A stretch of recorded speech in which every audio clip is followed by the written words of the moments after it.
Right, and I don't really remember which of these. I've got to go down one of these streets to the left after this, but I don't remember which one, and I don't think it's this one. So I'm going to go across here, and again there's hardly any cars, so I don't see why I shouldn't just go. Mangetsu. That says Mangetsu. I don't know what Mangetsu means. I can see that the Getsu is a month. The Man is a kanji I don't recognise. It's definitely Japanese, but what it is, maybe that's the place to go. Maybe that's where I should go to try and eat there. That might be nice. Probably expensive. Japanese food is expensive.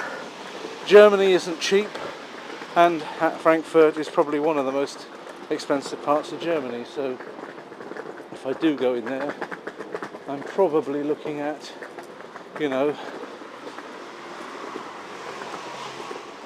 walking out feeling a little bit fleeced. But then we'll have to see what the prices are like anyway.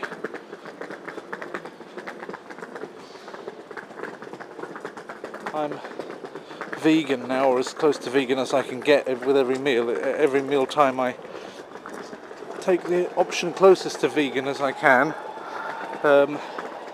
If I can't get pure vegan, then I have to allow in some dairy or some eggs, and then I just try and keep in as little of that as I can. And there's time actually when I might even have to allow in some fish. So if I went to the Japanese restaurant, I'd probably have to allow in some fish, but then the rule is no shellfish. And of course no meat at all. And I'm not taking caffeine. And this all started on the 24th of October, so it's now nearly nearly 3 months that I've been doing it. Lost 7 kilos so far. That's on top of the 6 that I lost by standard dieting prior to that, so I've lost 13 kilos since the beginning of May, of which I had to really work for the first 6 because I was using standard dieting, and I'd already started plateauing. But then when I went vegan, it just did itself. It mends your metabolism, you see. It's amazing how much damage people do to themselves by having too many animal proteins. That's why I really don't like when I have to choose an option which has got too many animal proteins in it. But then it's better as long as there's some good whole foods in balancing it up, and not just rubbish on the other side, on the vegetable side. If it's got something that's nice and whole foody with plenty of enzymes in it and antioxidants, then I'm willing to forego the fact that I'm having to take on a few proteins. As long as I get less than 5% calories by means of protein, then that's good. You don't need anywhere near as much protein as you might think. And so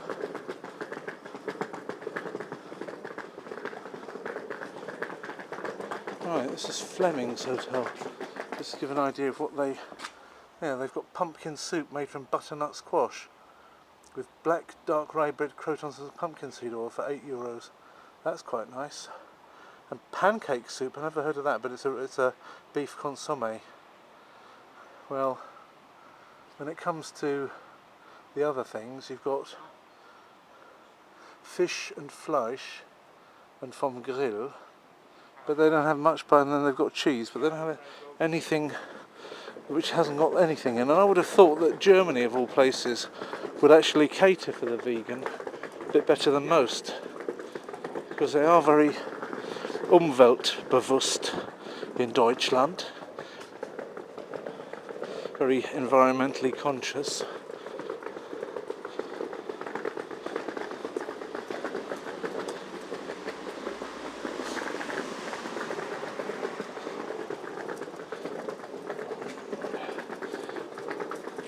I like it in Germany because it kind of takes me back to when I lived here as in my late teens, I think, on my own in Hanover, getting my German up to scratch for university. that was a bit of an adventure at that age. And I do like to reminisce about it. And there is a Thai restaurant, which as well is possible to find, because after all they're Buddhists, so it's possible to find vegetarian options. So that might be the better option, the Thai version.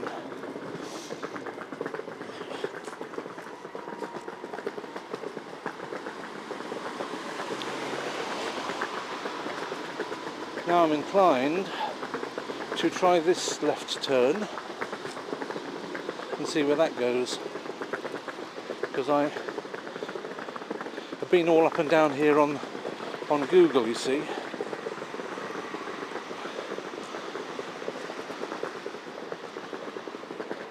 Oh, here we go.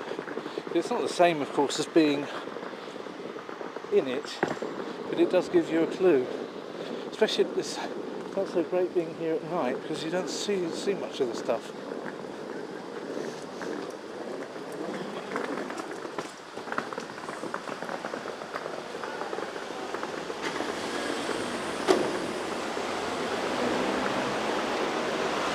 Print ist aufregender als Sex.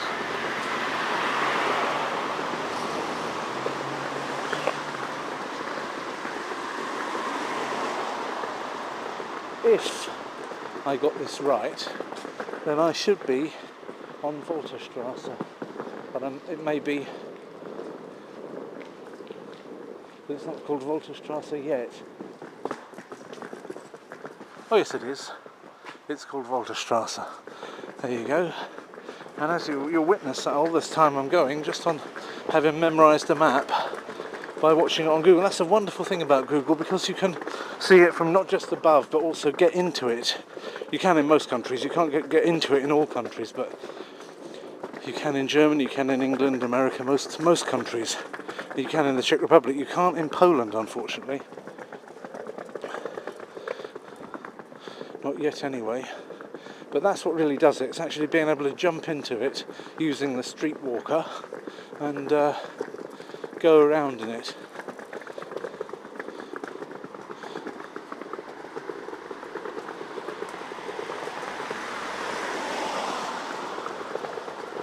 What I'm up against though is I'm up against a German habit of going to bed ridiculously early. So I've got to make sure I don't hang about if I want to eat an evening meal and not have to go and get some rubbish from a petrol station. Then I have to be quick about it. I can't sit down and read a chapter of Gaijin by James Clavell as I would. Well, there's nothing to stop me taking it with me to the restaurant, I suppose. I've got to get up and out there. Otherwise I shall miss the boat for the restaurant.